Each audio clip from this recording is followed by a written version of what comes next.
Welcome back. It's taken 42 years, and now Killinge Catholic Parish in West New Britain Province witnessed and celebrated the second ordination of their son becoming a priest. Ordained priest Father Michael Peccary humbly accepted his new role to serve as a servant of God. He was in the MSC Brotherhood for more than 10 years. Dorcas Tindri reports from Kimber.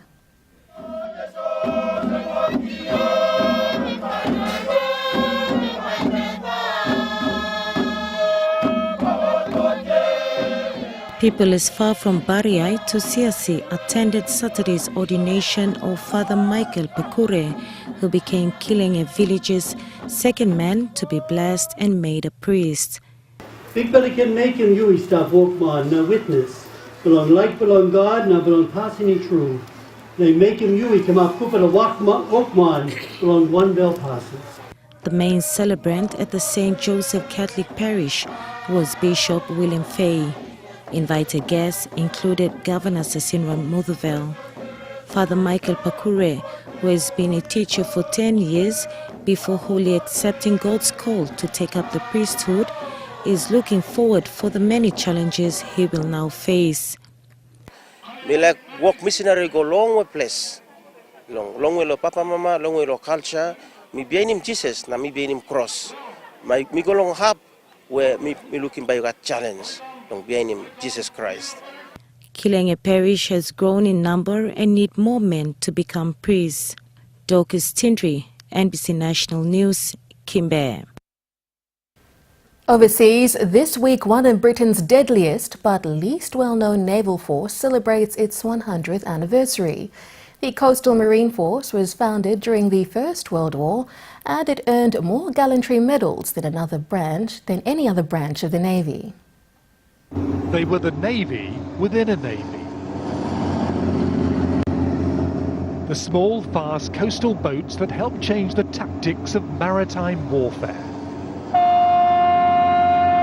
And now, a century after their creation, the final few left have come together in Portsmouth for an anniversary sail past, watched by veterans like Robin Coventry.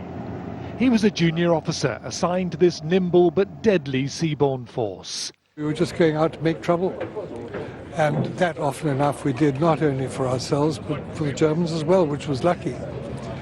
And they must have been fairly fed up with us too. They were sometimes called the Spitfire of the sea because they were so fast, capable of 30 or 40 knots.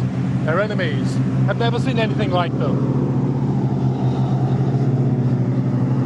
By the end of the Second World War, there were 2,000 of them and had an astonishing success rate. They sank over 500 enemy vessels and they were awarded 3,000 gallantry medals, more than any other branch of the naval service. In war, these vessels fired more torpedoes than Britain's submarines.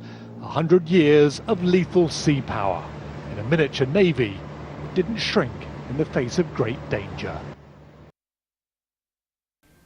At least 35 villagers have been killed in Turkish airstrikes in northern Syria. Turkish troops crossed the border into Syria last week, initially to drive the Islamic State group out of the town of Jarablus. The civil war in Syria has taken a new turn, though on the ground it's as deadly as ever. Kurdish forces in Syria's north are part of the US-led coalition fighting the Islamic State group. Now they face a new enemy inside Syria, Turkey. Turkish forces crossed the border initially to join the anti-IS campaign at Jarablus. But with that job done, they're now targeting Syrian Kurds to push them back to the eastern side of the Euphrates River. Turkey doesn't want a Kurdish-controlled corridor along northern Syria, given its own problem with separatist Kurds in southern Turkey. But one fighter, in footage from a Kurdish news agency, insists the Syrian Kurds won't move, except to head further west to help capture another IS stronghold at Al-Bab. It's drawn a tough response from the Turkish president at a rally in southern Turkey. We have the same resolve to wipe out the separatist PYD's Syria wing. Our struggle will continue until we root out this terrorist organisation. Already scores have died since Turkish forces entered Syria last week, including dozens of civilians. And as Turkey becomes increasingly embroiled in the war, expect that toll to rise. Australia and East Timor will face off this week to settle a battle dispute over a maritime border in the oil-rich Timor Sea. Australia is accused of obstructing efforts to negotiate a permanent boundary and even going as far as spying on Timor and its legal advisors.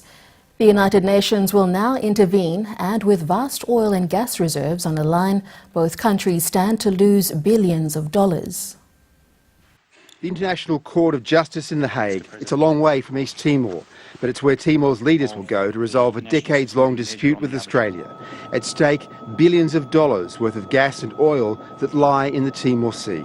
It's not an issue of us, Timor-Leste, wanting to have something beyond what belongs to us. This is very important. In 1989, when Timor was still occupied by Indonesia, the Australian and Indonesian governments signed a treaty that carved up the territory between the two countries. The agreed sea boundary included this area. With vast oil and gas fields, any royalties were split 50-50. But this deal died when Timor won its independence. Viva Timor-Leste! Just as newly independent Timor was struggling to its feet, aid-dependent and in dire poverty, a new deal was drawn up and the issue of a sea boundary put to one side. This is the rich prize in dispute, the Greater Sunrise oil and gas fields, worth an estimated $40 billion in revenues. Under this current boundary, 80% of the oil and gas reserves lie in Australian waters. Timor, with international law on its side, now wants the boundary on the median line, or halfway between the two countries. And that means Greater Sunrise will be entirely in Timor's territory. The soonest we should agree on a maritime boundary and follow the international practice and draw a median line. This isn't a court battle, it's what the United Nations calls compulsory conciliation. It's a process that's never been used before. It exists for the rare circumstance where one country, in this case Australia, refuses to recognise the umpire. The only other country that's done that lately is China. NBC National News continues after the break. Stay with us.